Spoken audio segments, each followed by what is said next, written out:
good sun, good morning, good night, and good moon, depending on where you're joining us from. I'm Chief Tureygua, Cacique Tureygua Taino Cay of the Sibuko Bayamun Taino tribe of Borinquen of the Sebuku Mahagua Circle Cacicasco. Okama Kwayari, Kwayari Okama, Taneke Bohio, Waiko Choreto.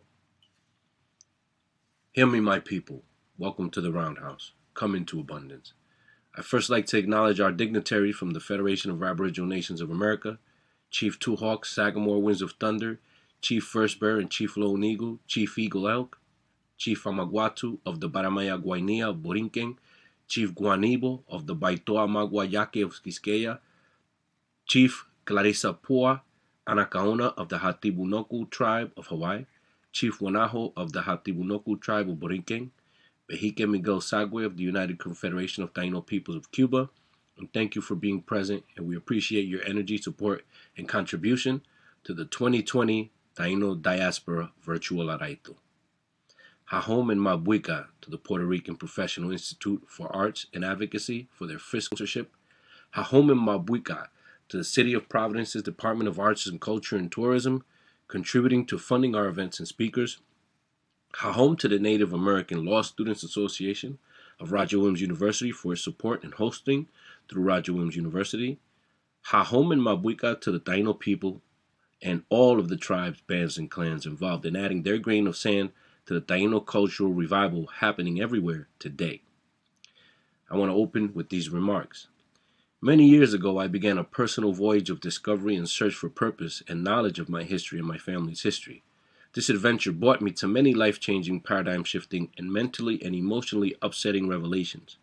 In my search for meaning to these experiences and discoveries, I find myself redefining how I viewed myself and what I believed in context to the knowledge I had gained about my phenotypical characteristics, my racial classification, and what it meant to be a Puerto Rican Taino descendant. I recognize that there are many like me who have grown up in a country where cultural clashes, racial profiling, racial classification, and judgments severely limit and affect how one interacts and moves through the levels of society. These factors affect how one views himself and the love for oneself and one's culture. The love or lack of love therefore affects whether a person can feel love for others. It can even determine whether a person can feel hope and faith or disenfranchised in a system which does not reflect one's values. As an urban Indian who wasn't initially tribally connected or aware of my roots beyond the oral history of indigenousness in my family's lore, I felt disconnected from my people, from my history, and from my heritage.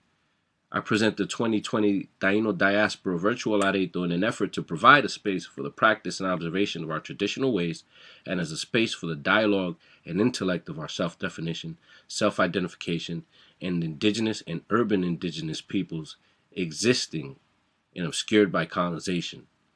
I want a space for our intellect and self-definition to flower. We want to spread out around the world in many nations, and we are spread out around the world in many nations, in many places. We want to maintain our cultural value and traditions and perspectives. I seek to highlight the legal implications of our struggle and survival and to create and change in our mind and inspire open-mindedness, introspection, wisdom, and reflection.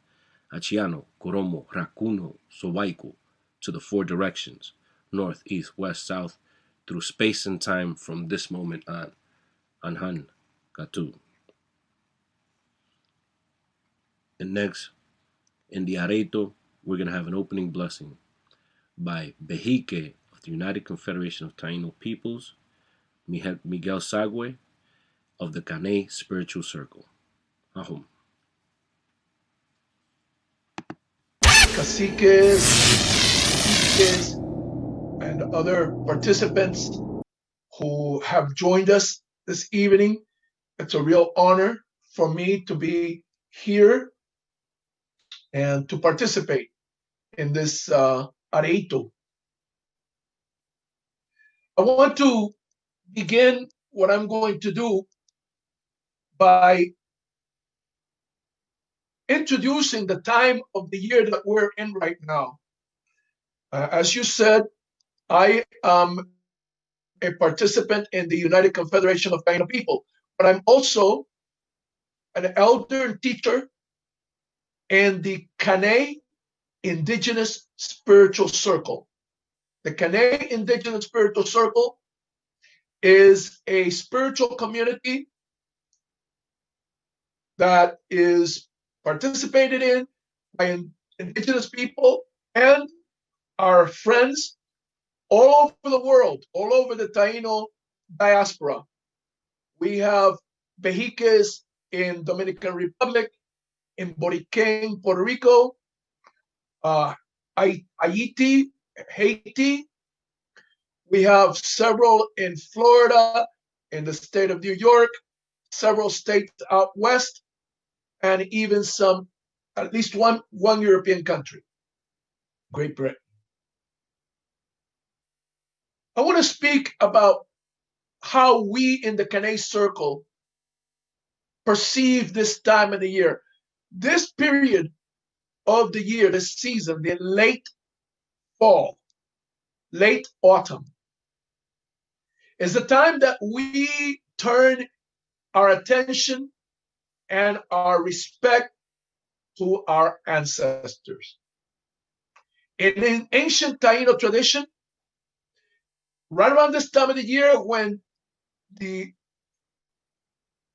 constellation of Orion was high in the sky, when certain fish were making their way upstream, that marked the moment that people began to honor their ancestors.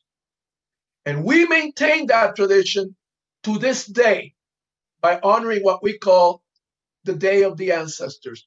I want to first attract your attention to these two items that I have here.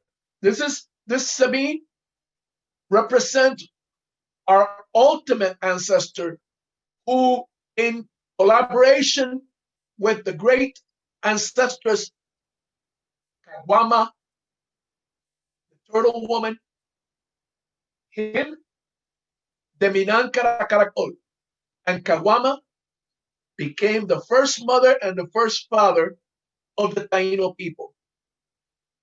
The human race had already come out of the ancestral cave Casimahagua and had covered the earth.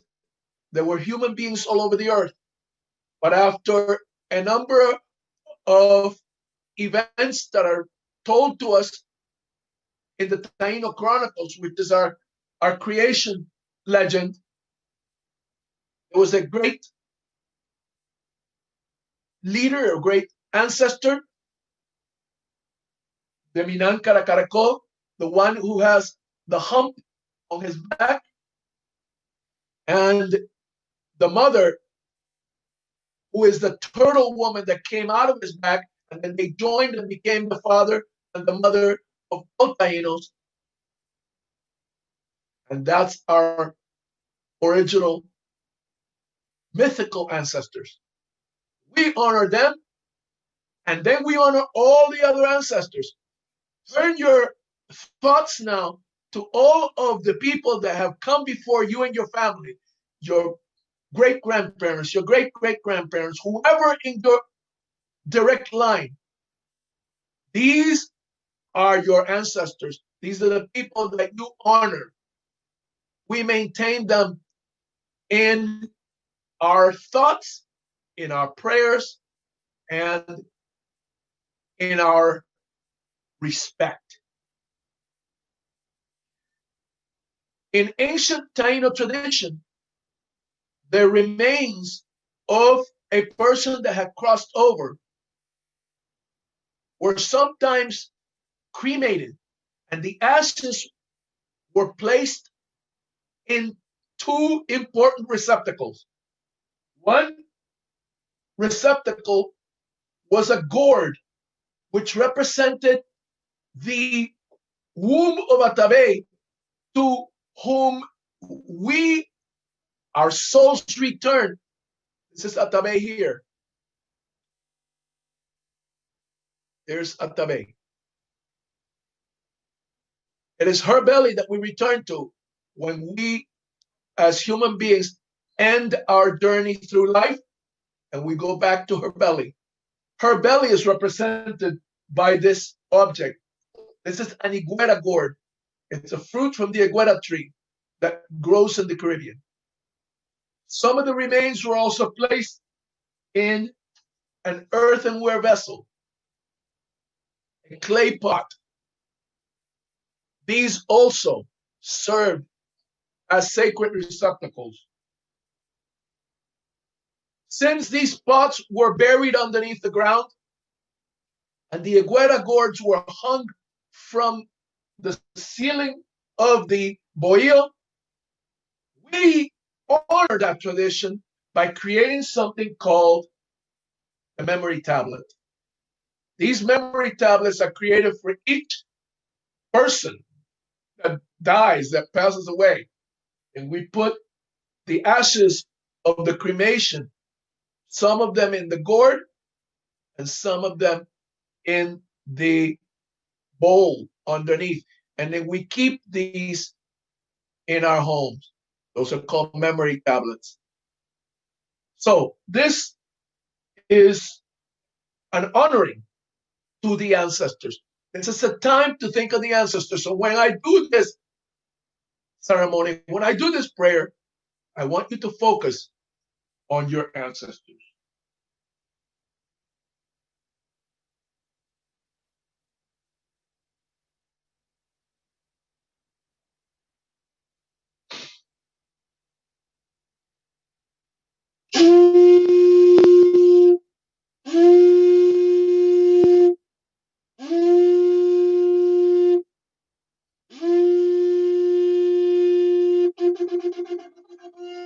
Achiano, Coromo, Racuno, Sobaiko, the spirit of the north, the spirit of the south, the spirit of the west, the spirit of the north, and the spirit of the east. We send these prayers to all the spirits of the four directions. Open mind in the south, introspection in the west, wisdom and experience in the north, illumination and enlightenment in the east. And to Atabe, the cosmic matriarch, she who is the earth mother, she who is our mother and our grandmother. And to Yokahu, the Lord of life, he who is our father and our brother, born of the same womb as we were.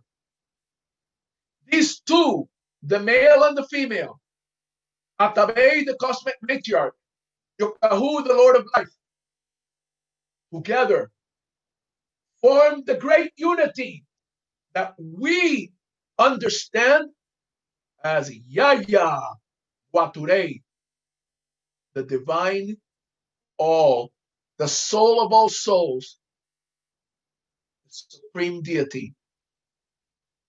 So we pray to Yaya Guature, the unity of Atabe and Yokahu, the combination of the two, male and female, together, Yaya Guature, the Lord of life, the lady of nurturing, together, Guature, Yaya Guature,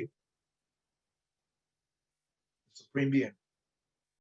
You all dwell in our hearts, and you all nourish our souls. We do look upon you for your blessings. We do look towards you.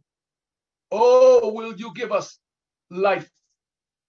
We go to you, so you shall give us your love, your strength.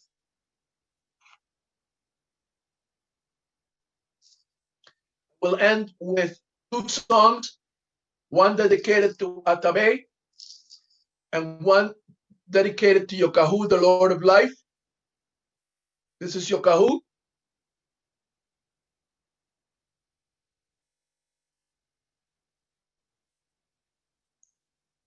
And this is Atabe.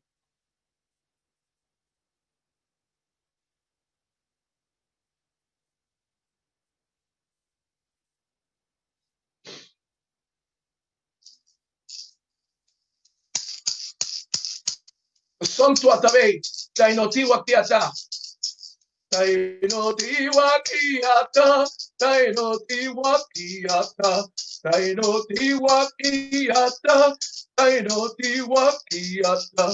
Areito, Areito, Turei, Areito, Areito, Atabei, Taino Tiwakiata, Taino Tiwakiata. And now, dedicated to Yokahu, the Lord of Life, the male entity of the universe. Taino Tipo Matum, Wakia Baba Tureito, Taino Tipo Matum, Wakia Baba Tureito, Yahu Baba Borakati, Wakia Baba Tureito, Yahu Baba Borakati, Wakia Baba Tureito, Taino Tipo Matum, Wakia Baba Tureito, Taino Tipo Matum, Wakia Baba Tureito. I thank you again for giving me an opportunity to share these wisdoms with you. Hanhankatu.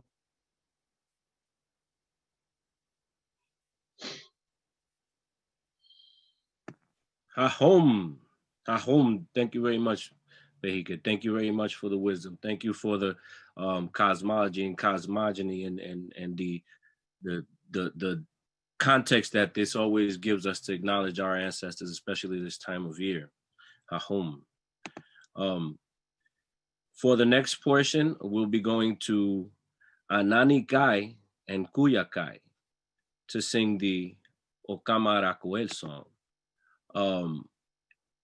Ana Manicato?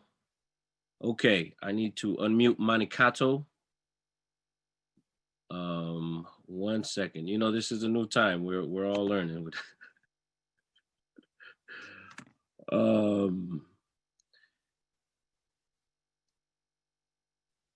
Dr. Palermo, Taino, can you yes, thank you very much. Okay, again, we're going to have 2 members of the Sibuku Bayamon Taino tribe, family members here, Anani Cay and Cuya Cay, Jonales Cortez and Victoria Cortez, who are going to sing the Okama Aracuel. And we give it to you. Hahum. Hahum, Cacique. I am Anani Cay, and this is Cuya Cay. And we are singing Aracuel. Okama Aracuel, Rokoku Guatunaka. Okama Aracuel, Rokoku Guatunaka. Ndaka eketi tureike, ndaka eketi tureike. Okama Aracuel, Urokoku Guatunaka. Okama Aracuel, Urokoku Guatunaka. Daka eketi tureke, Daka eketi tureke. Okama Aracuel, Rokoku Guatunaka. Okama Aracuel, Rokoku Guatunaka. Ndaka eketi tureke, ndaka eketi tureke. Okama Aracuel, Rokoku Guatunaka. Okama Aracuel, Rokoku Guatunaka. Daka eketi tureke, daka eketi tureke.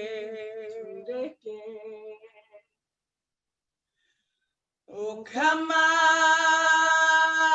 koel, rokoku guatu nakan. O kamara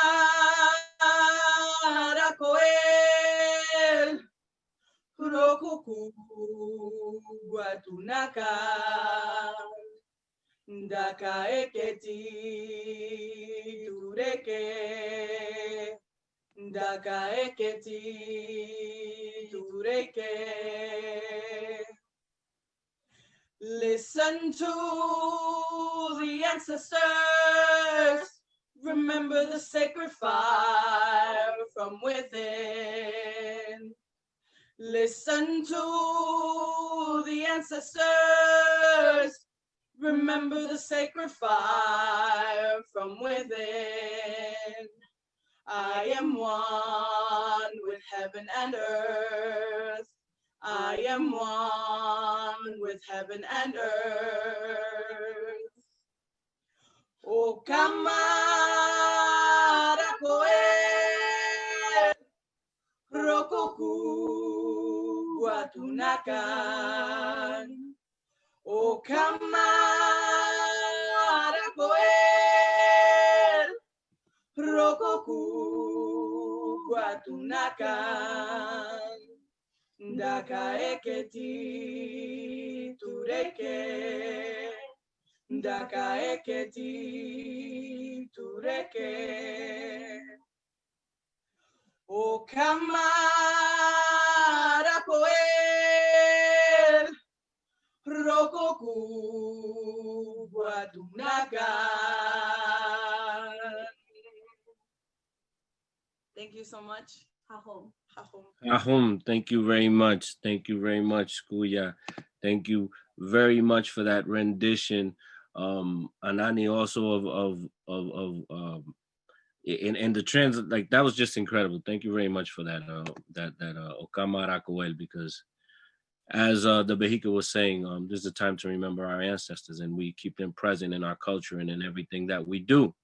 So for the next moment, we're gonna go again to another performance by Tataniki of the United Confederation of Taino People, Yukayeke Guainia. He's gonna perform a Makana dance. Thank you very much, Tataniki, and we're going to observe Hahum.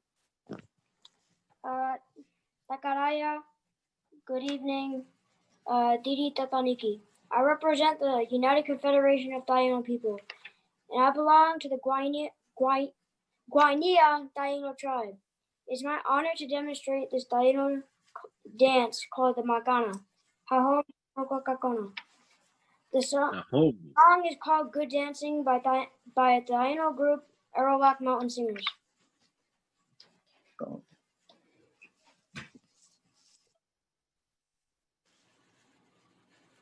Ready?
Ahom.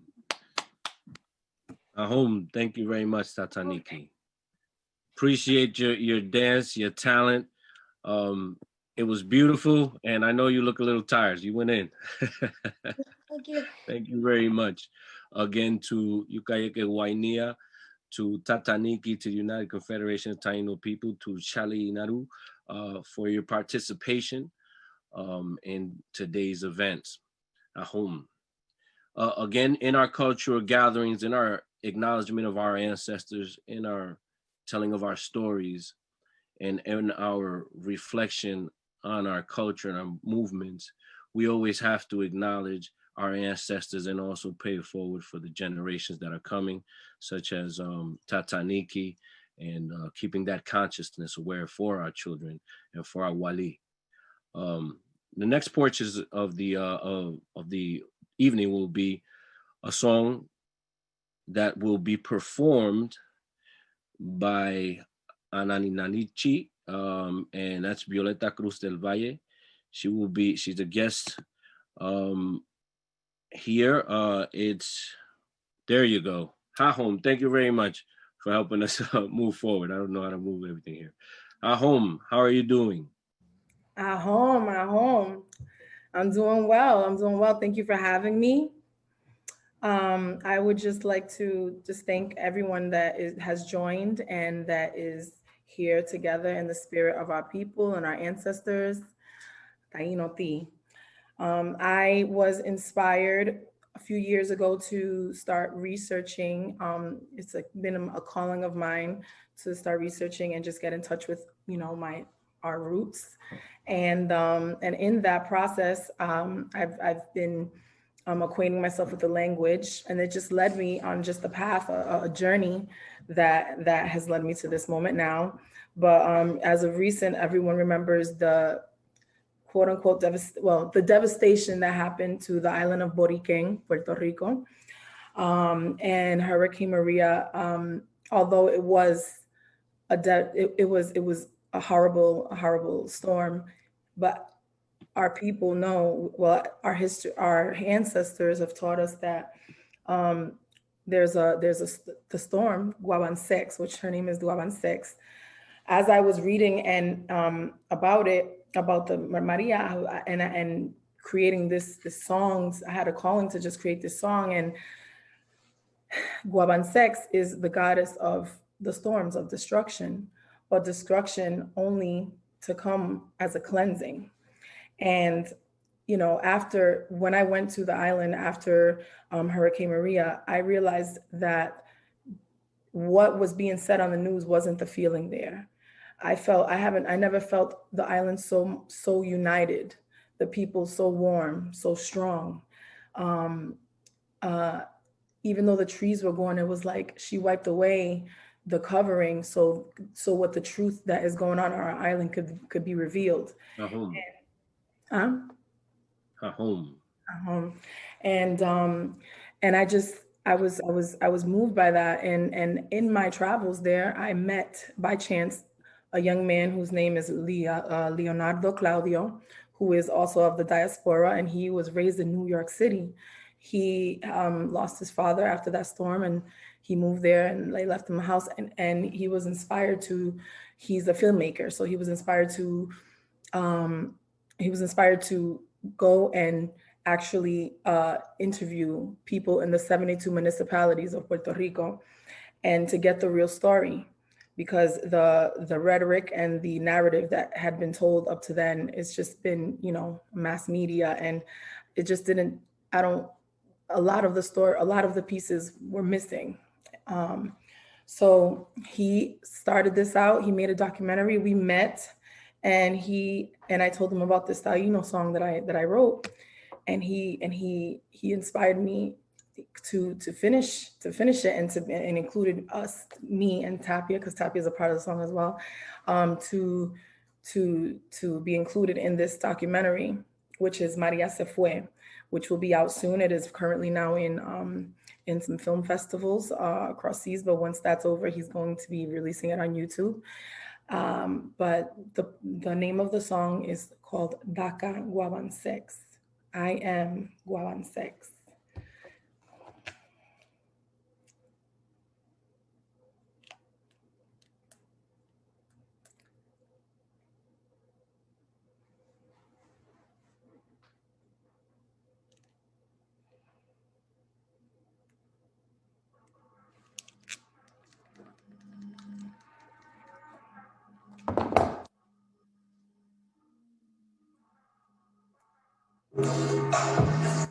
Sorry about that.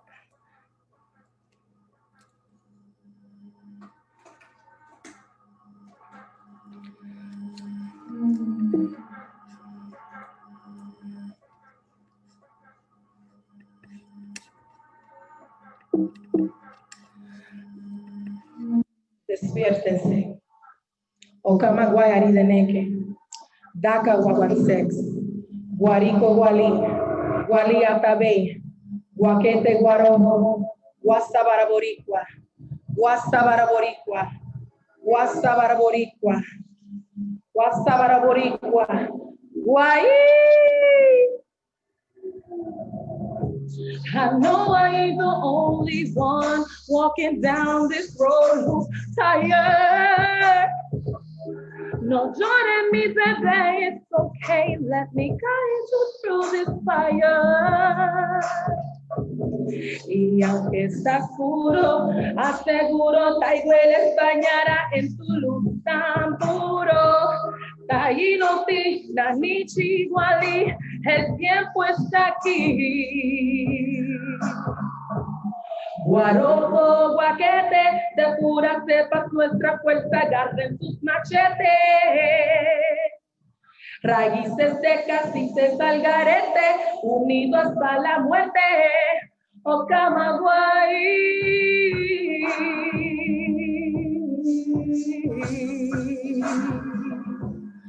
Oh, I work with the moon, I work with the sun. I am the moon, I am the sunlight.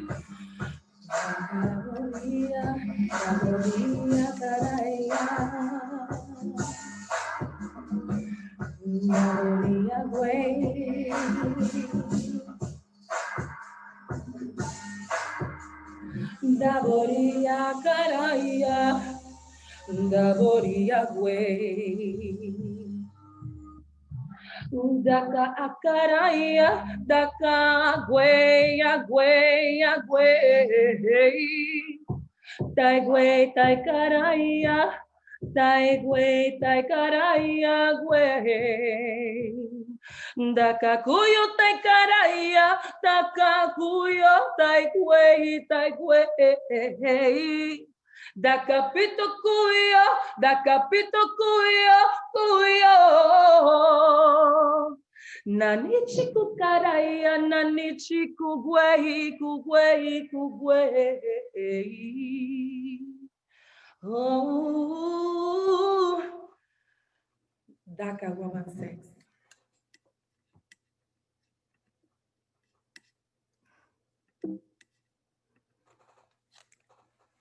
Thank you. Unreal. Thank you. Thank you. Again, so, you know, in acknowledging our Areito, acknowledging our culture, our ways, some of our songs, culture moving forward. And I appreciate that. And I appreciate the fact that that song is actually part of a film, which is, you know, winning some awards right now. And we appreciate you sharing it with us and sharing it with everyone on the call and Diaspora who will see this. So, home, thank you very much. And that was great. So moving on to this portion of the virtual Areito for the Taino Diaspora 2020, we have Dr. Taino Palermo, Guatu. Now, we're trying to bring forward a higher understanding, moving forward of the dialogue of the subject matter of identity, of our knowledge of the law and orientation of to the law. And one of the things that we want to do moving forward, and at this Areito today, is allow for the dialogue around the awareness, consciousness, and the law, and how what has happened to our people, which it's been an incredible time, because people are just turning back to their roots, acknowledging what we already had with our knowledge of our indigenousness. But it's bigger than just everyday things. It has to do with the law and some things that have happened to us that have written us out. But I'd like Dr. Taino Palermo Guatu to go ahead and introduce himself and let the folks know what he's working on, and talk about this administrative erasure of Tainos. Hahom. Thank you. Hahom. Taigwe, thank you. Can you hear me? Yes, I can hear you. Great. So first, let me try and share my screen real quick so you can see slides. Can you see the screen? Yes. All right, great. So, Taigwe, my name is Taino. My parents blessed me with the name of my people, but I have also always culturally and through my family and through my history identified as Taino. So I always knew who I was. I always knew who my family was. But as I became more educated on academic research, who writes research, who tells your story, it became abundantly clear to me that I wasn't getting the full scope of my people. And so I started digging and digging and digging and realizing that we were very much in the public eye, and right we were very much alive and present during the time of as recent as U.S. occupation of the island in 1899, and so I knew we existed, but we always hear this narrative of all Tainos were erased and the Spanish killed us off and all of this stuff. So I started digging and digging, and I found some stuff, and then it piqued my interest enough to leave an entire career and go to law school full time. And so as Tureygua mentioned, my name is Guatu. I am the Cacique of the Baramaya Guainia clan, native to where we know today as Ponce, Puerto Rico. And I am also the founding president of the American Indian Law Student Association at Roger Williams University School of Law here in Rhode Island. And so I want to take you through just some quick legal history about how we were erased intentionally, and set it up for an exciting panel to talk about the diaspora. So first, we all know we are the first contact nation, first contact nations.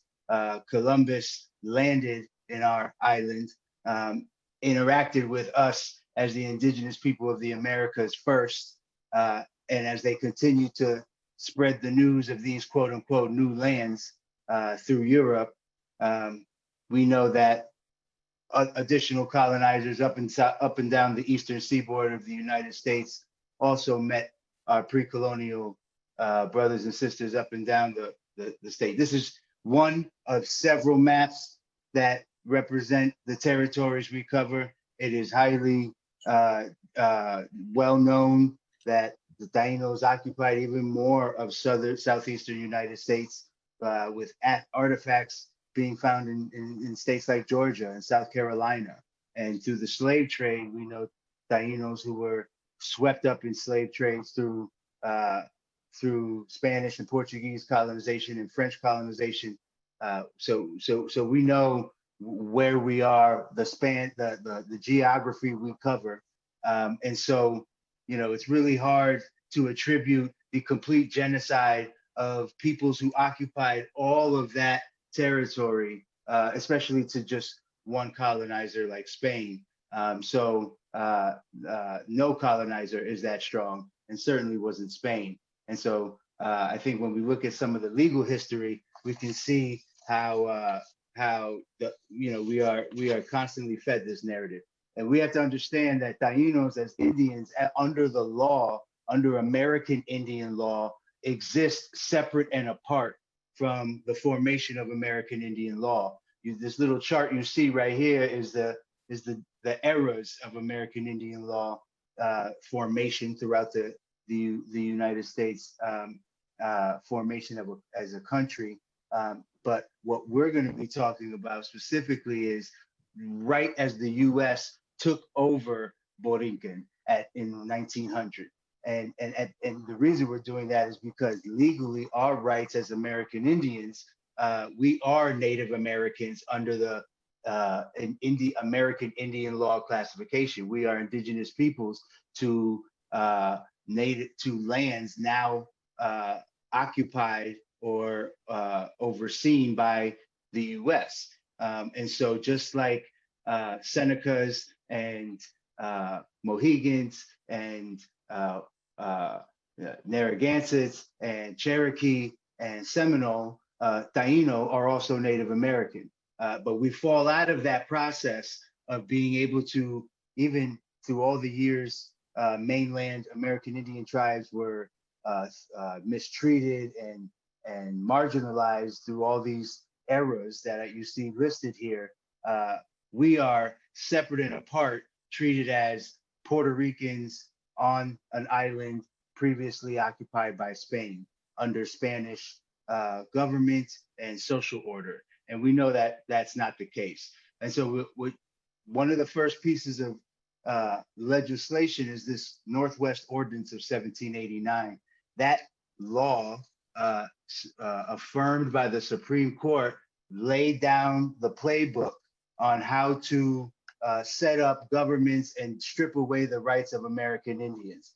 This is important because this laid the groundwork for the westward expansion of the United States and the Trail of Tears and the Indian removal era, where Eastern Indian tribes were moved to the west. The Northwest Ordinance of 1789 set down that playbook. So by the time the U.S. takes over Puerto Rico as a result of the Spanish-American War in 1898, you see all of these critical elements, which I refer to as congressional and judicial acts by Congress and the courts to completely erase Taino Indians as an indigenous population, who would therefore fall under the rights of American Indians on the mainland U.S., which means we'd be entitled to our own reservations. This is, I'm speaking within the context of the American legal system. We are inherently the owners and occupiers of our ancient lands. But I'm talking about in the context of an American legal system, the federally recognized tribes who were connected to land rights at least got some piece of the pie when it comes to land. We fall out of that conversation as American Indians under the law. And in 1871, Congress passed a law that's saying no tribe should be recognized as an independent nation, and effectively tried to take the power away from the president to recognize a new nation. And that's important because that's 1871. In 1889, Puerto Rico was handed over from Spain to the U.S.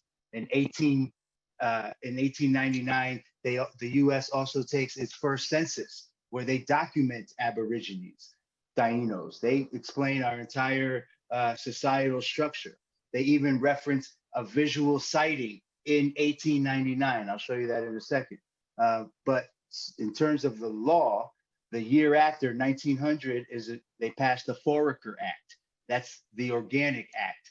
That is a congressional move that Congress does when it takes over a new territory and implements a new government. The Organic Act is an act of creating an organic government structure, which means you immediately dismiss and don't recognize any tribal government structure that may exist, as well as any other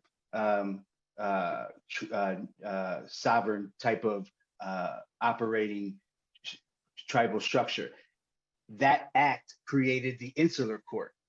The Insular Court is a specific federal court that only deals with properties with territories of the US, Guam, Virgin Islands, Hawaii at the time before it became a state. So the Insular Court immediately alleviates any recognition of any tribal court structure in terms of how Tainos would settle disputes between other clans and tribal members. That existed, but by creating a federal court system by which all society, civil matters, criminal matters have to respond to, you are immediately not recognizing a tribal court structure. In 1910, they take a second census and redefine the word native. Native no longer means relative to an indigenous person. It means it's a classification of the type of white person either born on the island or not. And I'll show you a picture of that.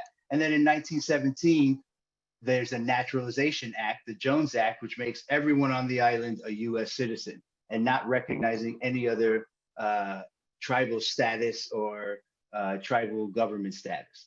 And so this is the 1899 census. This is something you can pull up right on census.gov, do a Google search. This is the first census of Puerto Rico. And there's an entire section that starts on page 23 on the Aborigines.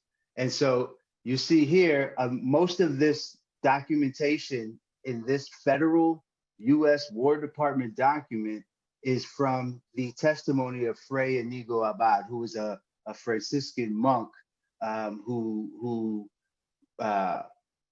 created the only kind of early historical documentation of the Taino society.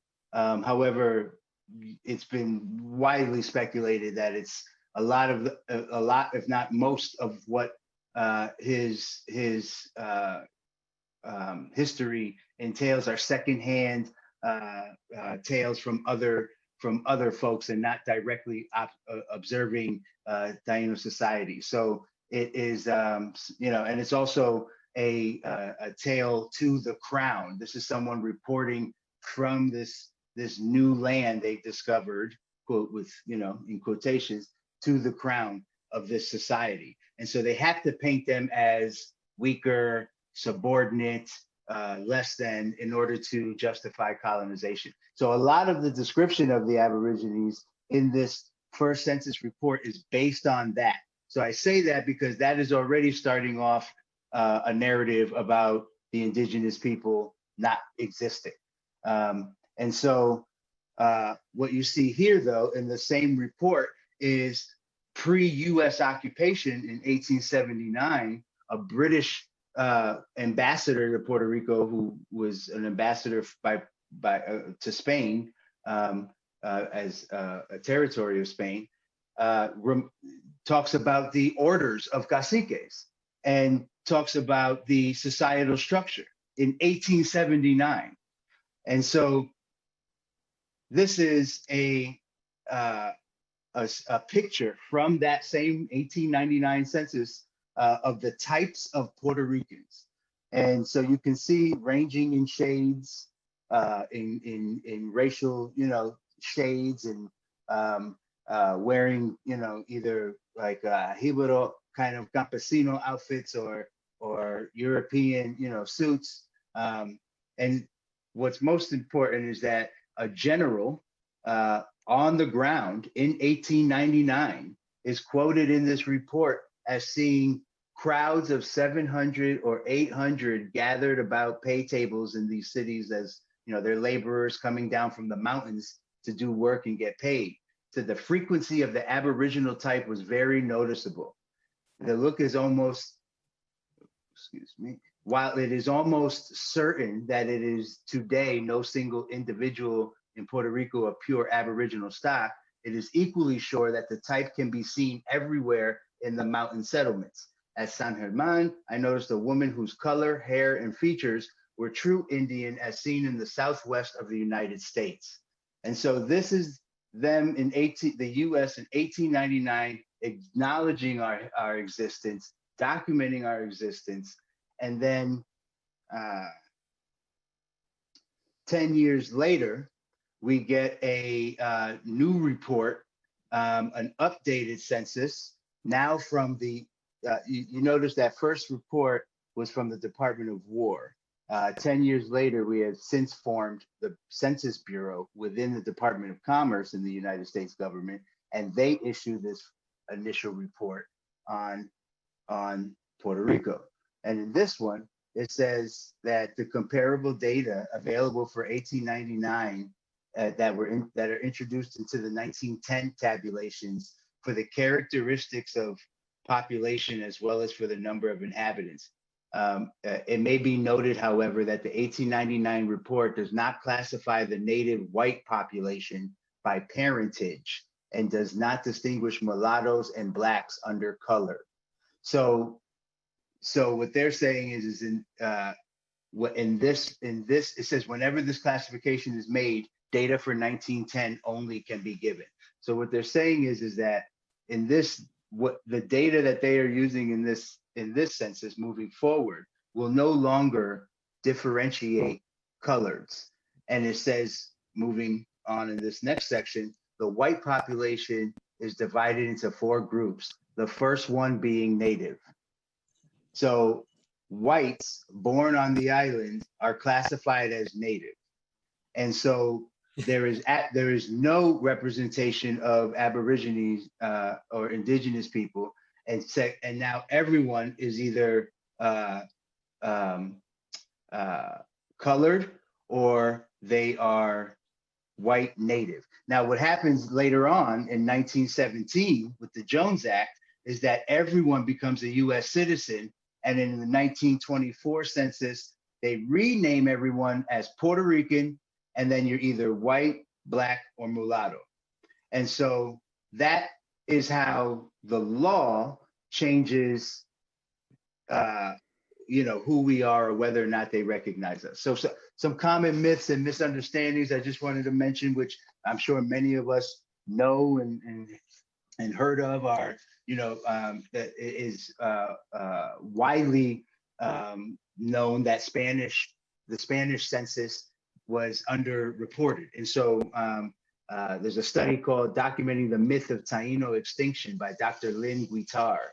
Dr. Lynn Guitar is an expert on the historical existence and modern day existence of Tainos, specifically in the Dominican Republic, in Quisqueya. And so in her research, she is pulling all of these references to historical documents that a lot of the monks would tell the crown in their reportings, like the one I mentioned earlier, that Tainos are dying off, that they are almost eradicated, in order to justify the importation of more black slaves from Africa, because they were more resilient to European diseases, as well as to sympathize.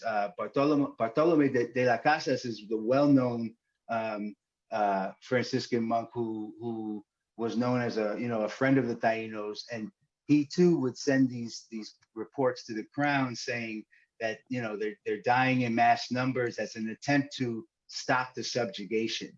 And so there's a DNA study done by a biochemist from the University of Puerto Rico that did a blood tracing of Taino ancestral blood from excavating our remains, and also taking blood samples from Taino elders, and this blood trace found a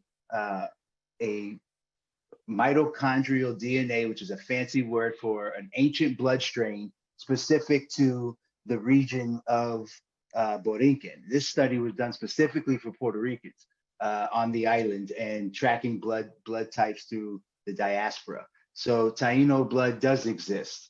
And we also hear about the full blood quantum narrative. That is what the report in 1899 said. We know that there's no full blood Indian, and to think that there would be of any tribal nation is just part of a colonizer narrative to dismiss the existence of Indians. And saying we have no social structure, no order, we know that to not be the case. We had a very civilized society in our indigenous ways, and we had a very transactional society with other in native nations in the Antilles and in South America. So it's really important to understand just who is telling that story. And so I will leave it there, and for the sake of time, move us along and pass it back to Tureygua. Ahom, thank you very much for that enlightening video. I mean, not presentation and PowerPoint, but it's so interesting to the knowledge that's coming out now because of researchers, students, folks that are kind of reaching the higher levels of the echelons of what is today colonial society or post-colonial, just this, and the information that you're able to get your hands on and research and enlighten us with in the same ways, because we do understand there's a paper genocide, but that's really mind-blowing to see that after the first census, the whole approach changed and they just reclassified everybody, and they just made everybody all Aborigines cease to exist to become, and that's institutional, and that's it's very important for us to talk about this in the diaspora and in amongst all the tribes, because we have to understand that there was two different colonial societies which sought to create disenfranchisement and blanqueamiento, repartimiento in different ways, separation of assets, destruction of the society that existed, and it's clear from your research, and it's an honor to hear that and to see that is being done in the diaspora right now. Hahom Guatu, Dr. Taino Palermo, for your presentation. We're gonna move it along. First, I'd like to introduce Chief Clarissa Pua Anakaona from the Hatiboniku in Hawaii. If her microphone can, I'm not, here it is. Hahom, hello. Unmute. Can you unmute? I'm not sure. Can you guys hear me? Home, we do. Okay. Greetings. Let me situate this. Make sure that before I start. Aloha, everybody. Dr. Taino Cacique Anakaona from Hatibonico Taino tribe of Boriken. I want to thank all of you for participating in this Arieto. It's just very important that we unite and come together as one. I know that there's many Taino groups around the world that are uniting together, but it is very important that we, in this movement, that we all come together as one. I want to acknowledge and give great honor to our great spirit, Cacique Pedro Guanaquiu Torres, who is behind me, and thank him for this opportunity to pursue this legacy that he has left behind, for not just for our tribe, but for all tribes. And also, I want to thank our elders and acknowledge them, and acknowledge our Principal Cacique Wanaho. Sorry, my iPad. Oh my gosh. Hold That's on. all right. I'm on my iPad and I'm trying to hold it up. So yeah, I want to acknowledge Cacique Wanaho, who is our principal chief as well. And when Elder Guamoel gave me my tribal name, Anakoona, I was just overwhelmed with mixed emotions and just so overwhelmed because Anakoona has gone through so much in the movement of the Taino people. And here we are together today, rising together in unity. And as I seek to gain knowledge of our Taino people, you know, I'm on an island in the middle of the Pacific Ocean with a diverse culture and mixed nationals. And it led me to Cacique Pedro Torres, and he traveled here to Hawaii looking for his people and was only able to meet one lady by the name of Coco, which we do have a cousin by the name of Coco, which I haven't spoke to her yet, but he did reach out to her and had told me, and then also told me to pursue, to continue to find our people, which is my goal, because in this day and age, our people have been so colonized that they don't even know who they are, you know, and to go ahead and tell our people, knowing I know that they are one of us now is a shock to them. So it's going to take some time to be able to pursue this goal, to unite our people here in Hawaii in general. As I seek more knowledge in regards to the whole operation and reasoning of government operation, I was able to gain the knowledge as far as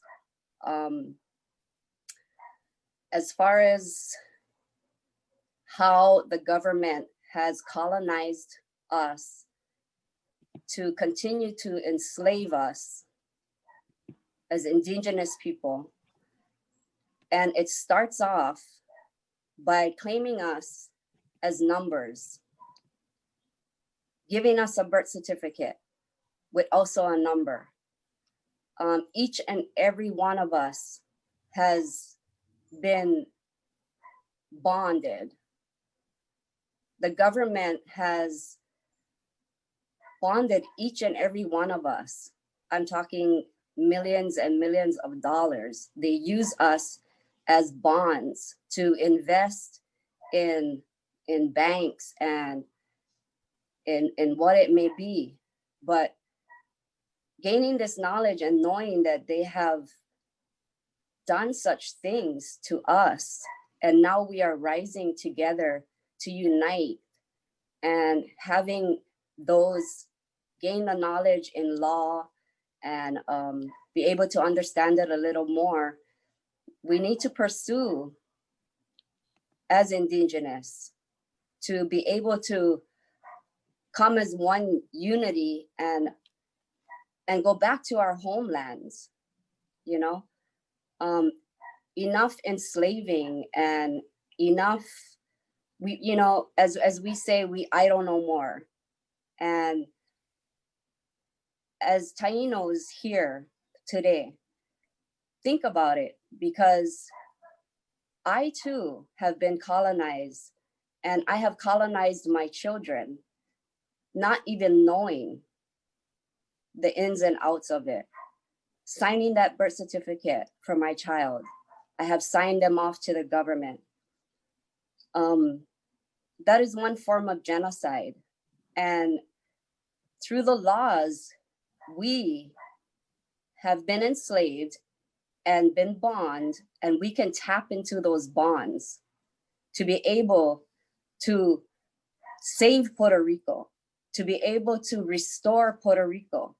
So we need to continue to collaborate, unite, talk with each other, and be able to come forward as Tainos, as being known as peaceful, loving, caring individuals and beings, and approach the government in a way, in a peaceful way, and letting them know that we are truly aware of all this wrongdoing that they continue to do. And we want to stop it for the next generation, you know, my kids, my grandkids, those that will have children. And that's one form of genocide. I also wanted to talk about climate change. You know, climate change also starts with the government. Setting up all these power plants for electricity, you know, called fracking. Here in Hawaii, if many of you know, just recently we had a huge flow that many people have lost their homes. And thank goodness, no lives were lost. But here in Hawaii, the government have been fracking and digging wells to the equator, the center of the earth, causing all this volcano to erupt.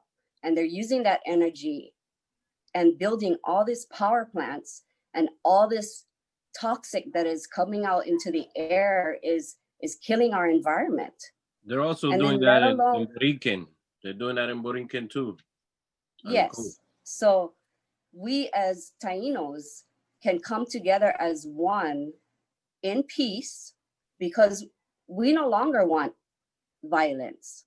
We no longer want to be hurt and taken advantage for. All that gold, just imagine all the gold. That this is one reason why they're attacking Puerto Rico, is because of the gold. There's so much gold there. Just imagine all the gold that they took out that are in vaults in banks today. One of my goals is to go to the government and say, hey, that belongs to our lands. That belongs to our people. How about exchanging that so we can rebuild Puerto Rico? Give us all the funds back to rebuild Puerto Rico so our people can go back home. You know, they are suffering in Puerto Rico. We have a member that spent 3 years there restoring electricity for our people in Puerto Rico. We as natives know how to live off the land. Those that have been colonized, we can teach how to live off the land. We can go back to the land and be land people and water people. We don't have to choose to continue to be colonized. When I hear Trump saying, oh, he wants to trade off Puerto Rico for Greece, like, what kind of heart is that? Instead of saying, I'm going to help Puerto Rico and give them all they need to restore Puerto Rico. So as Tainos, we need to unite. We are a tribe that love each and every other tribes, but we need to unite. We need to come together and we need to support each other in this movement. Many history has not been told about the Tainos from our ancestors that are now gone, is because they were afraid of continued pain and hurt. And this is why nothing was said. But now we are rising to realize that we are Taino, you know, and we want justice. We don't want to continue to see our world in pain, you know, from like here in Hawaii, we have plenty fresh water. We are paying for water when it's free. The government puts a price on priceless things. Here, the Hawaiian natives are going against the government in regards to that telescope, the biggest telescope on the highest mountain in the world here in Hawaii on Mauna Awakea, they stood. If you have followed, you have seen what the Hawaiian natives have gone through and is still going through and is still in the court system. And the indigenous laws always wins when you go up against the government laws. The indigenous laws wins because they're wrong. Everything that they're doing is wrong. I think it leads us right into the portion of the panel where we're going to talk about the state of the diaspora. And I think one of the things that we should all be conscious of, particularly here on the Areito, the virtual Areito 2020, we're all over the world. And we have an opportunity to unite, but we have to learn to understand what we're in a different way, because we've been taught the consumer subject side of the law, the property side, to where you're property of a corporation or an institution. And we don't understand our proper orientation to the law in terms of how we're supposed to operate as people, because when we identify ourselves through our culture, our cultural orientation is towards self-governance through our caciques, through our cultural belief systems, which is a whole different set of values. So in order to do that, we have to do it on an international way, a way that is not just defined by whether the quote government of the quote United States of America corporation feels like acknowledging us or feels like doing business with us, because it's all commercial. We have to do it on a level to where we can learn to self-identify, self-sustain, and seek those things guaranteed or those rights guaranteed by legislation like United Nations Declaration on the Rights of Indigenous People or the Organization of American States Declaration on the Rights of Indigenous People, where we have the dual identity and the right to remedy, redress, and repatriation, because we've corrected our status.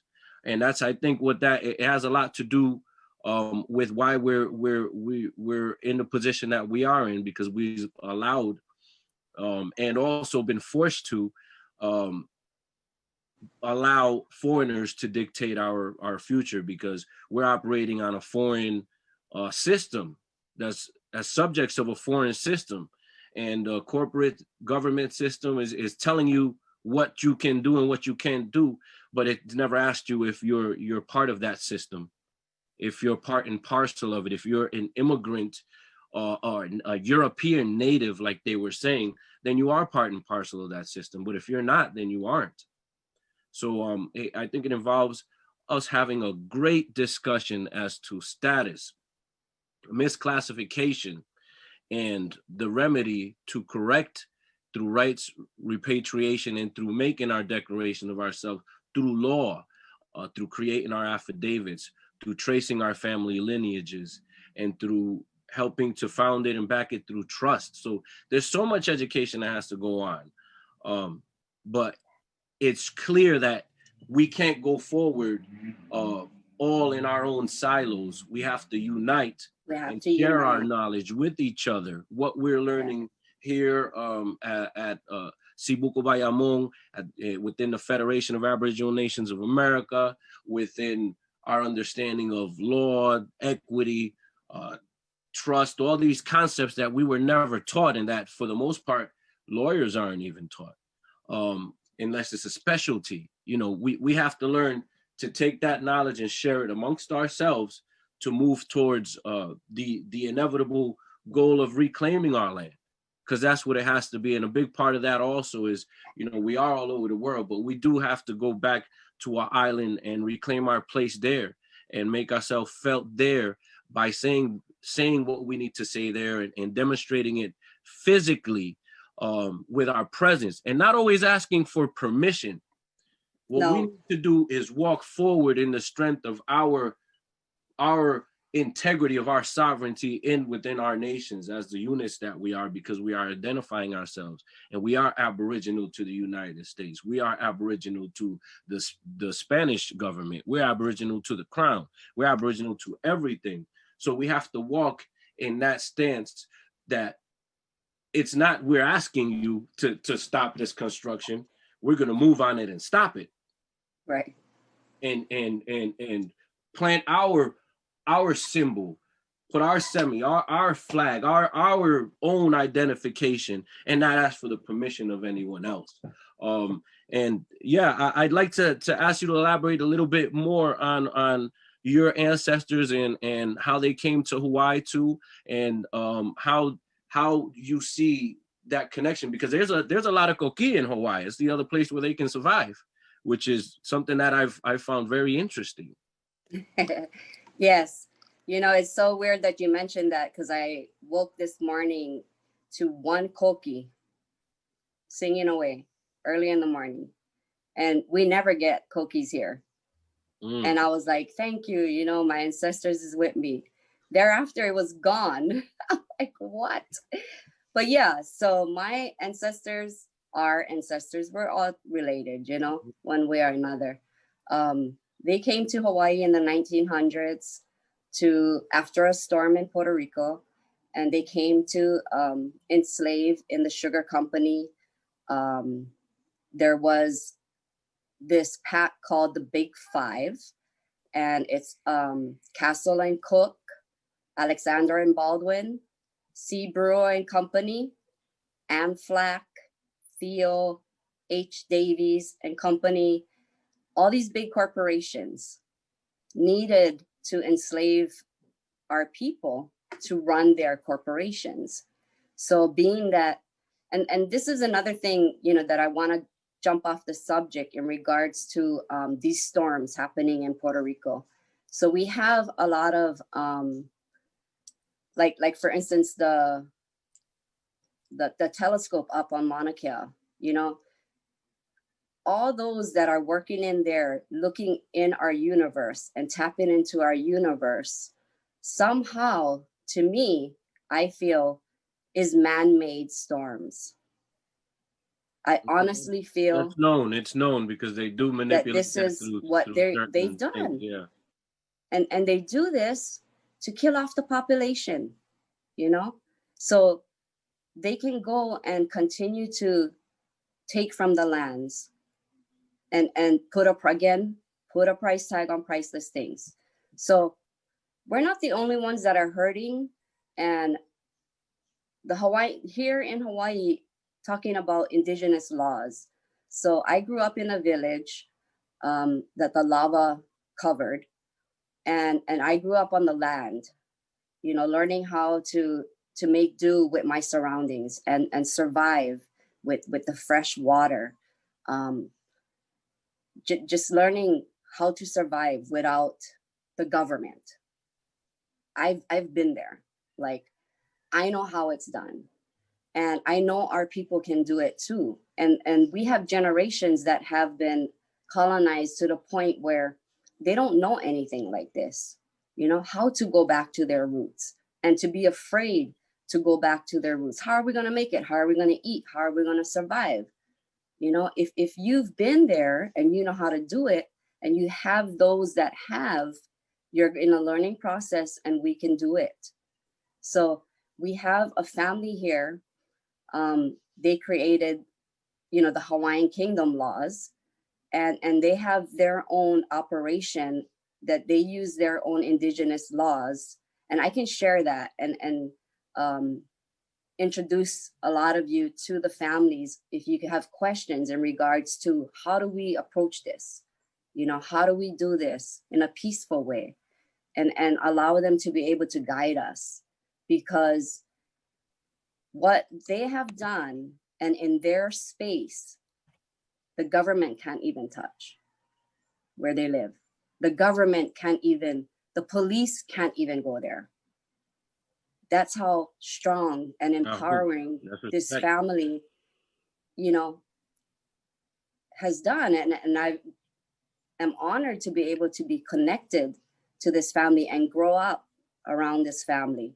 So understanding my roots, our roots, and knowing the history and seeking and crying, just reading what our people have gone through, you know, and it's continuing today in Puerto Rico, you know, and then to hear the government just so cheaply say what they say, like,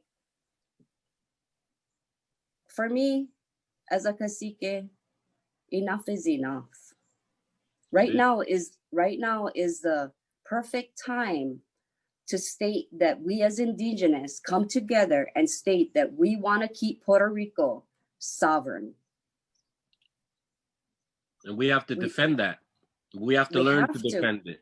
I have matter of fact, I have a question to Guatu, Dr. Taino Palermo. If you could elaborate on how you see it moving forward based on the relevant issues of misclassification and erasure. What do you see as our strategy moving forward, acknowledging some of this? Because we have to go, from what I'm understanding, we you know, a lot of the claim is also possession in terms of being there. How do you see us moving forward in using this information, Dr. Palermo, in terms of understanding what happened to us, and how does that become practical for us as Taino and seeking to create records in law? One thing I have heard is classification in the census was a record created in law. I don't know. You can elaborate on that. Well, it's kind of a two-part answer. One is I think you alluded to it, was, you know, not asking to be recognized. We're not asking for recognition. Instead, what we are doing is asserting the law. So a perfect example of that is I formed, like Tureygua, with my clan, a tribal trust, a trust that I use to put tribal assets in for the benefit of tribal members. Now, the difference between my tribal trust and, say, the Muscogee Creek Nation trust with the United States is that the United States is the trust manager. They manage that trust, which means they can tell the Muscogee Creek Nation where their land boundaries are, and that is because of the treaty of, I think it's 1878. So when the Muscogee Creek signed the treaty with the federal government, agreed to the land in Oklahoma, they had land and a presence that allowed them to barter with the federal government. When the U.S. took over our lands, they took it over from Spain. In their eyes, they didn't take it over from Tainos. In Quisqueya, it's a different story.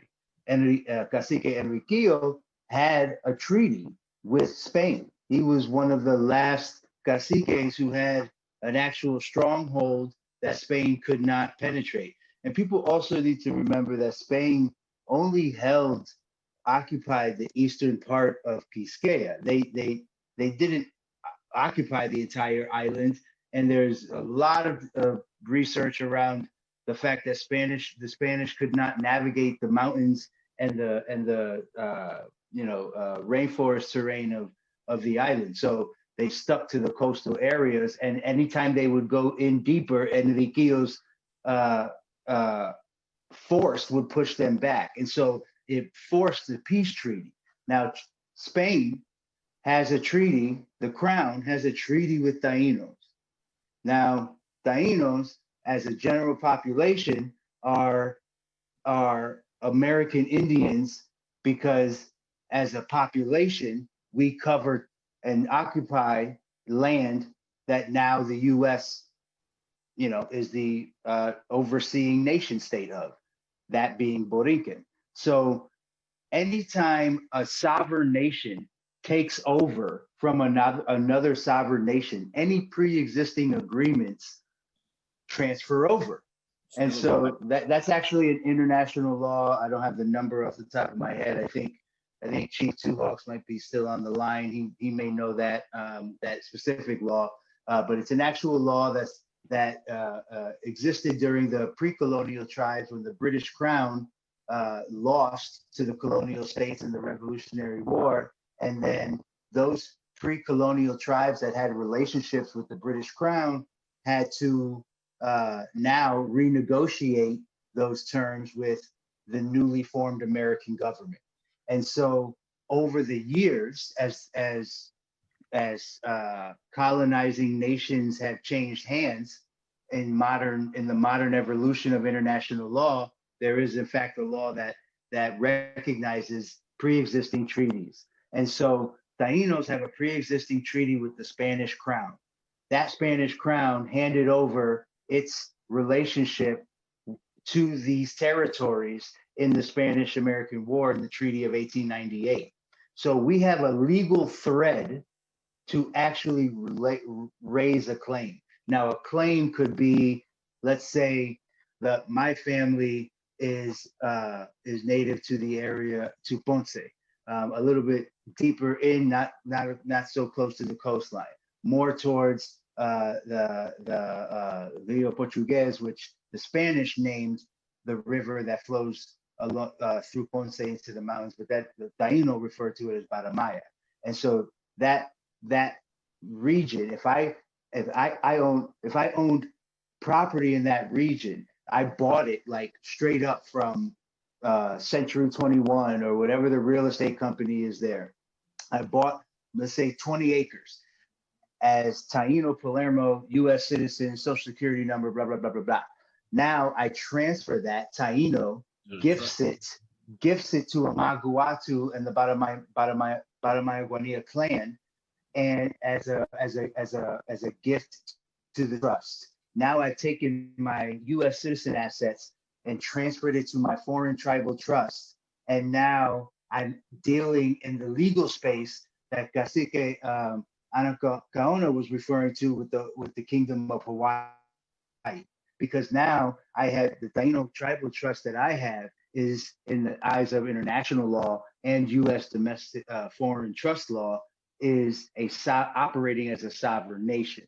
Now, if the U.S. wanted to literally invade my property, I don't have an army, right? So this is the complexities that come with, whether we are becoming a national security threat and being violent, or we are navigating legal systems and asserting our indigenous rights, which we are more than in our indigenous identity. We are inherently allowed by the Creator to identify with our people, but under the law, we are also allowed to self-identify under federal American Indian law and international law. So no one can tell you're not an Indian as long as you maintain your cultural practices. You are recognized by other Indians and other tribal nations. You even may have go as far as creating a tribal trust, creating a constitution, maybe signing peace treaties, even if symbolically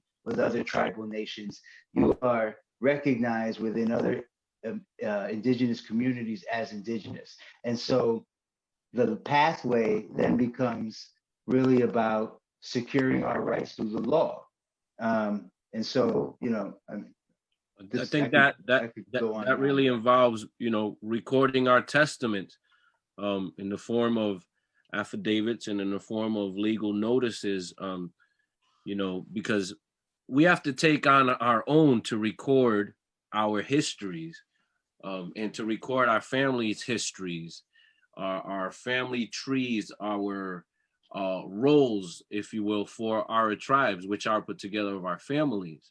So it's about, going along that same line. We have to do that work throughout the diaspora. There's resources to learn how to do it.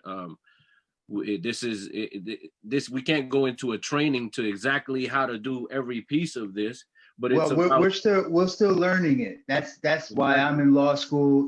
That's why I'm trying to build with other Tainos in There aren't many Tainos that have written on legal rights of Tainos. And so, you know, the UCTP has done a great job, and Cacique Guaniqueu and Mucaro, Barrero. I mean, these folks have done amazing jobs of creating our international presence.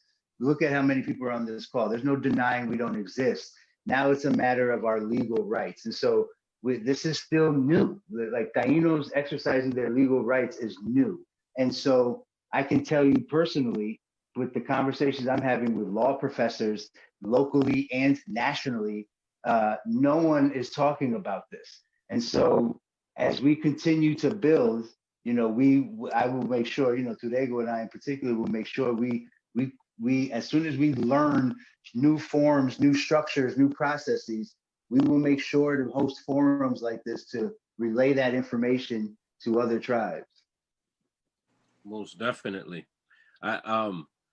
It's an incredible day. It's an incredible moment. I believe, I don't know how many folks are familiar with the prophecy of the Guimasoa, to where it's told through a vision of a Taino elder, Surey, I believe, to where there would be a time in this vision where she understood that the roots of the tree, of the ceiba tree, would be obscured by the Guimasoa, by the growing of the reeds of the mangrove grass, and through those roots we would see our reflections, but there would be a time where that would be obscured, and then there will come a time to where the thinning of the reeds and the moving around would allow us to see ourselves in the reflection of the mangrove roots, in our roots, and see that we were all related, that we were all the same people, in spite of us losing our recognition of each other and our understanding of each other.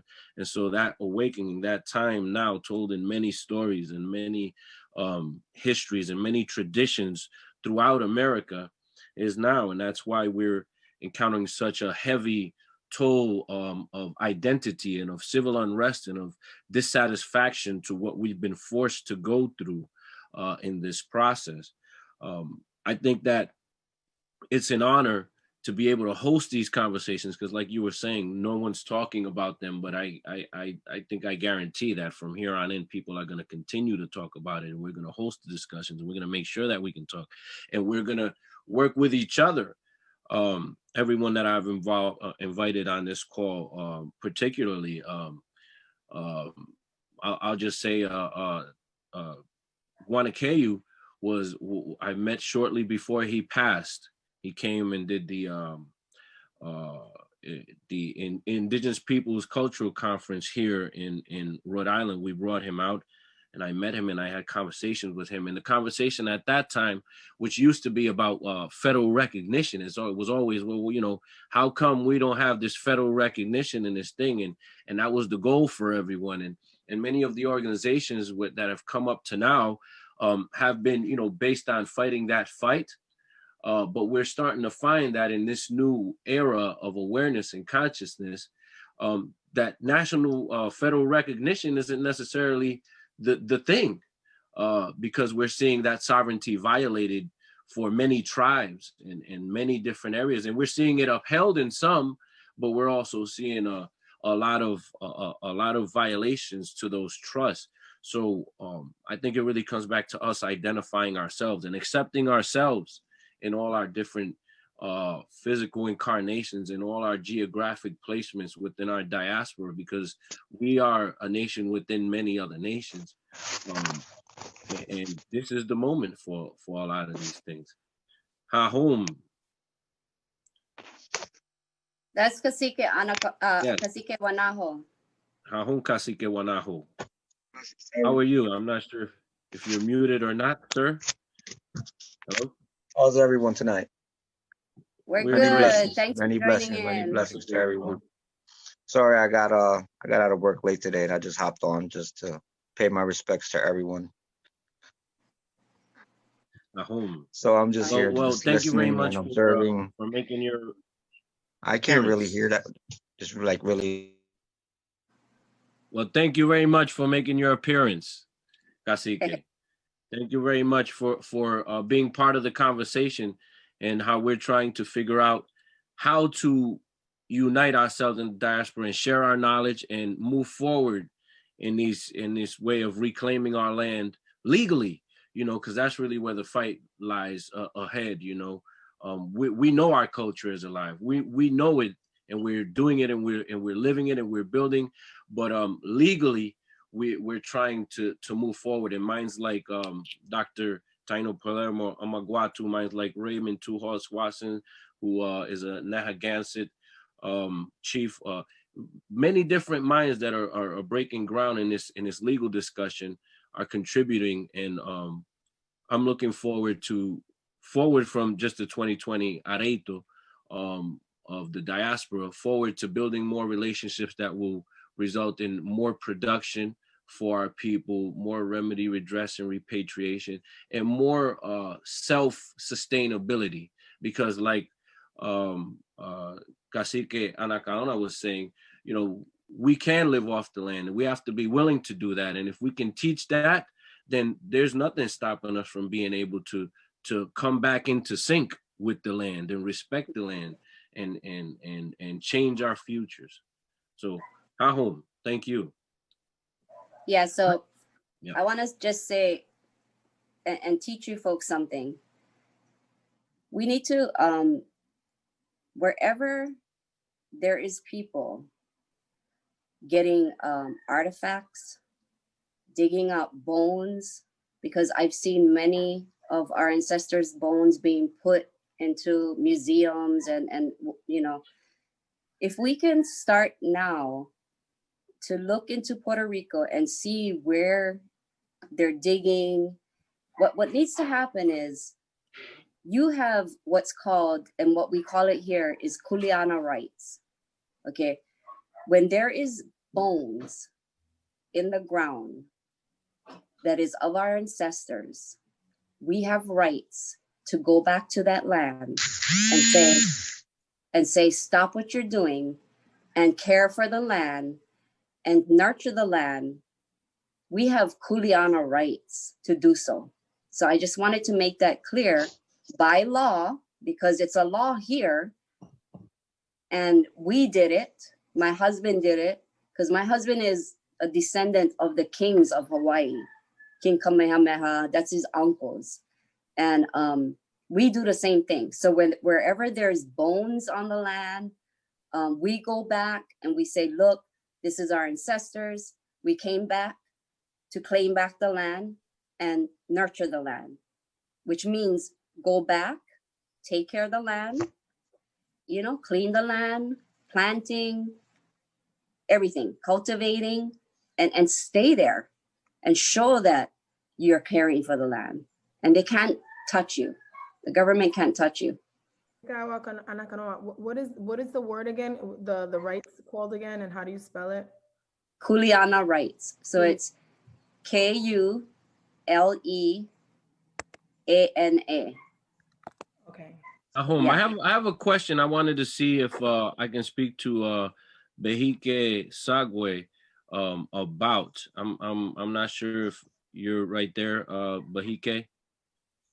Yes, I am. Okay, so understanding the significance of Semi and how you also work to create and keep that tradition alive.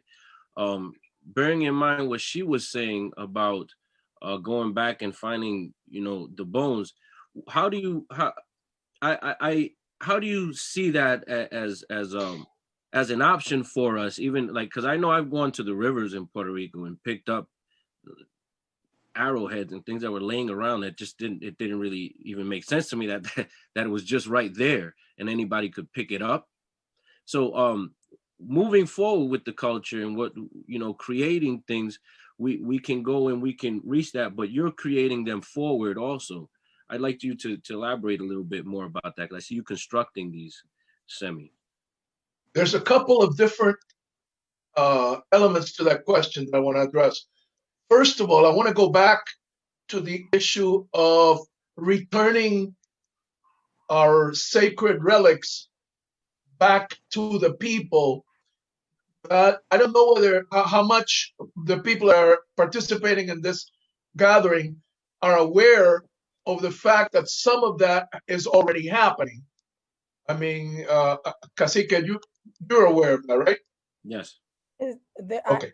So, two important events that are associated with that are, first of all, the return of bones of an actual ancestor that were held by the Museum of the Sami in Boricay, in the community, in the municipality of Jayuya.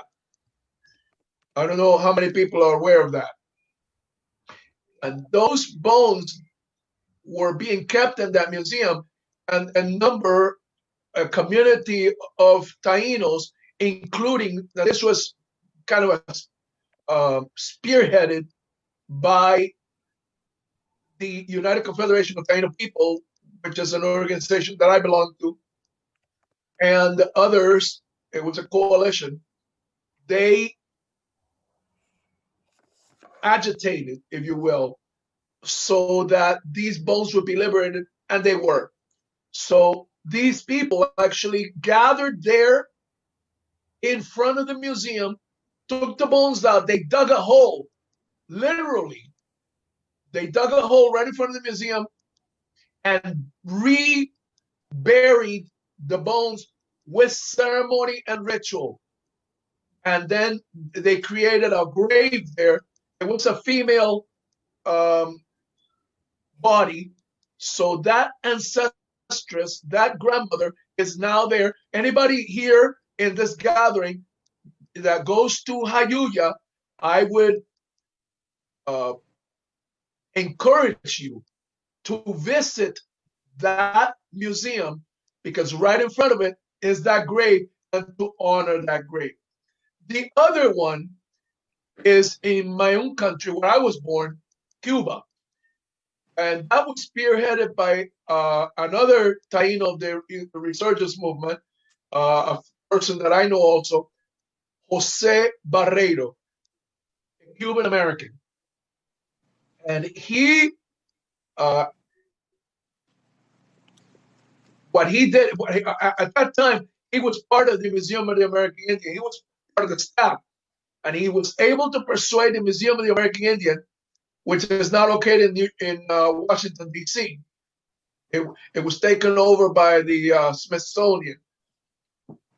And they took those remains back to Cuba, handed them over to the community of Caridad de los Indios, headed by Cacique, Cacique de la Montaña there, and they buried those remains there. So those are two instances in which we won, and we got those remains and we put them back.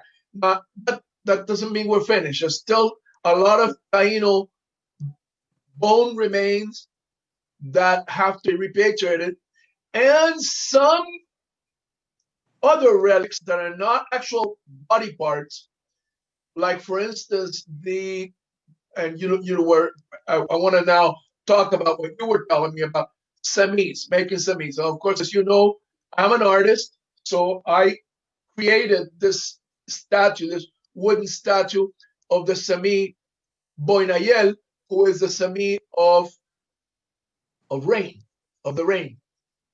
And as you know, this Sami of our ancestor Dominant Caracol and Atabe Yokahu. I make a lot of these, as you know.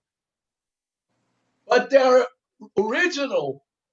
There's an original carving of Boinayel that is now at the Museum of the American Indian in Washington, D.C. And that sculpture was taken out of Cuba without the permission of the Cuban people. And the Cuban government and the Cuban people have been asking the Museum of the American Indian to return that Sami, and they haven't done it. So we're waiting for that to happen. So I hope that what I've just shared with you is helps a little bit in understanding of the question that you asked me, Cacique. Ahom, yes, it does. It shows that we're actually doing a lot of these things, and I thought that you could add to that because I know I've heard you speak about some of these things before. So it's a matter of us reclaiming and taking the initiative and writing the letters. Like we're starting to do and to do government to government or institution to institution in this kind of way where we're asking for what is due, or we're choosing to make it apparent in some kind of action, a direct action, what our position is and exerting our rights as the Aboriginal people. So, I mean, I have enjoyed listening to you all, distinguished guests and panel, and also warriors and women and chiefs on the call talking about this, our current state and what we have to do. I think one of the things just to highlight something that we've been able to do here in the Northeast or in this part of Indian country, what people call Providence, Rhode Island, but is actually has ancestral names of Mashapog, in the Algonquin languages. We've been able to move forward with our tribes here and approach institutions like the Department of Health and the state and according to knowing the law and holding them accountable to what the law already says. And we're able to acquire health coverage, IDs right now, which are being recognized by the city in terms of us being recorded and in our own tribes and our own cultural orientation. So we're doing a lot of things. There's a lot of different ways to move forward, but I think for everyone involved and everyone present, yeah, we should think about a next time where we can get these things together and kind of hold counsel, in that way, to where we share more of these specific stories and how we actually did some of these things, that each one teach one. So I appreciate that. The Sibuko Bayamon Taino tribe appreciates that.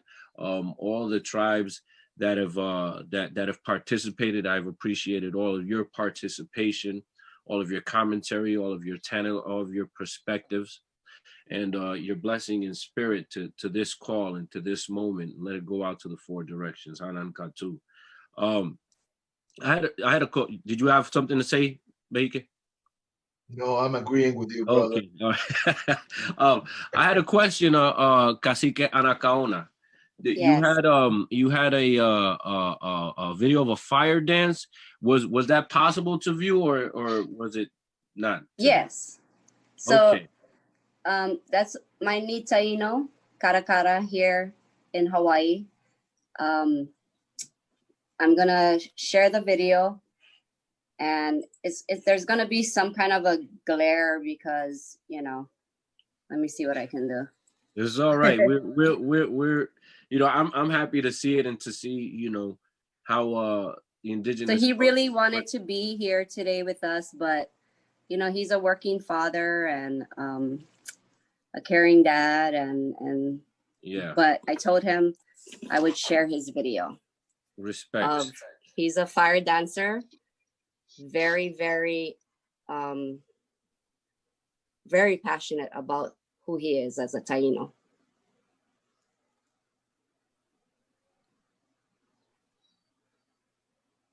Can you share his name again so everyone knows?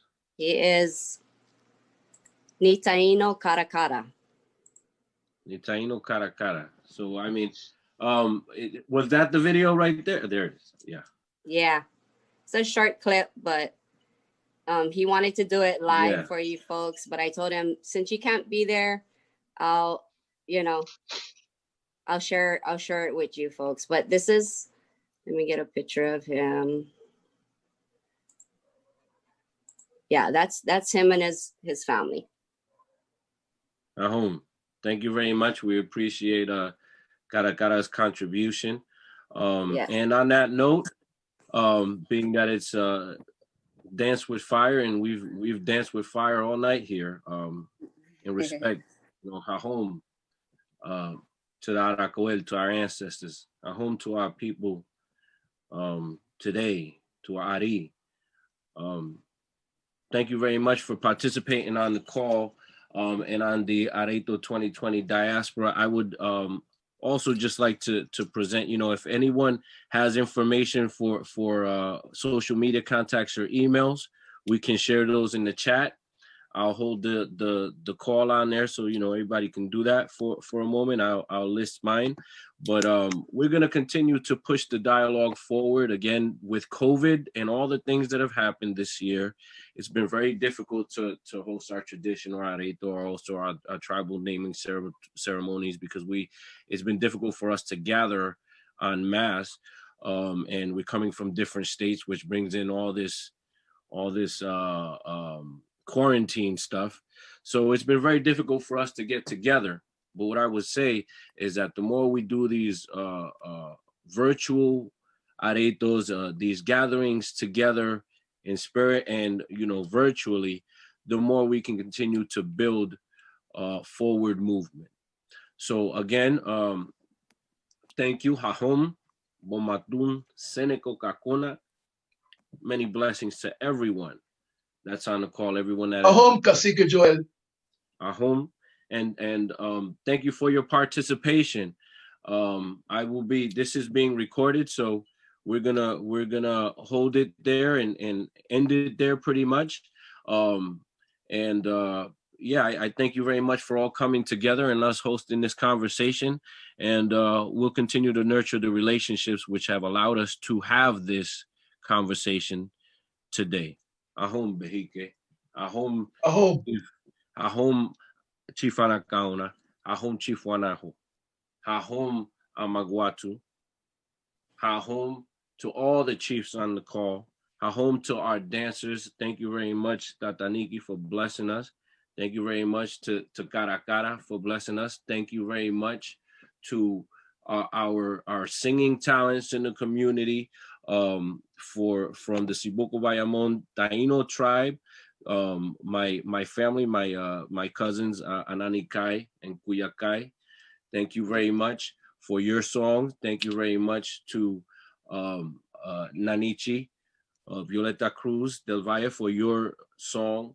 And that's part of what we always have to do when we get together as communities: share our voices, share our stories in our virtual circle here, play our songs. And relate to each other in that way. I wish we were able to do a virtual healing dance like I've seen you perform, Behike. But today, next time. Thank you very much. So to everyone, that with that we'll end the call. I will be posting a video to that. Stay tuned to the Facebook. And I will be in contact with all participants, after the call by tomorrow. And we're gonna move forward in that way. Again, thank you very much. Again, thank you. I'll just, to make sure it's apparent and very clear. Hahom and Mawika to the Puerto Rican Professional Institute for Arts and Advocacy for their fiscal support and sponsorship. Hahom and Mawika to the City of Providence Department of Arts, Culture, and Tourism for contributing to the funding of our event and speakers. Home to the Native American Law Students Association of Roger Williams University for its support and hosting through Roger Williams University. Home and Mawika to the Taino people of all tribes who are participating. And I'd like to again acknowledge Chiefs of the Federation of Aboriginal Nations of America, Chief Two Hawks, Sagamore Winds of Thunder, Chief First Bear, Lone Eagle, Chief Eagle Out, Chief Amagwatu of the Baramaya Guainia of Borinquen, Chief Guanigo of the Baitoa Maguayake of Quisqueya for your support, Chief Clarissa Pua Anakaona of the Hatibonico tribe of Hawaii, and Borinquen, Chief Wanaho of the Hatibonico tribe of Borinquen, Mexique Miguel Sagwe of the United Federation of Taino People, and to everyone who was involved, Hahom, Taikaraya, and good night. Taikaraya. Taikaraya. I just want to say one last thing. Go ahead. Everybody, Yes. I love you all, and I'm open. I left my number, my email. You ever want to talk, give me a call, send me an email, contact me on Facebook. Always remember, no matter what's happening in the world with violence, always know we are a peaceful people, loving, caring, encouraging. But thank you all for today. Thank you. Thank you very much. Let's keep it moving forward in togetherness and with that good energy, because you know we're ready. It's our time. Yes. Mahi. Thank you. I'm a Guatu. Are you still there?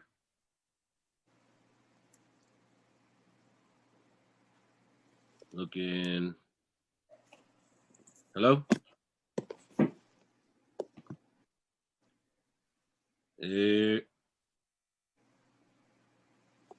Dr. Palermo, are you still there? Buitinonon, everybody. Thank you.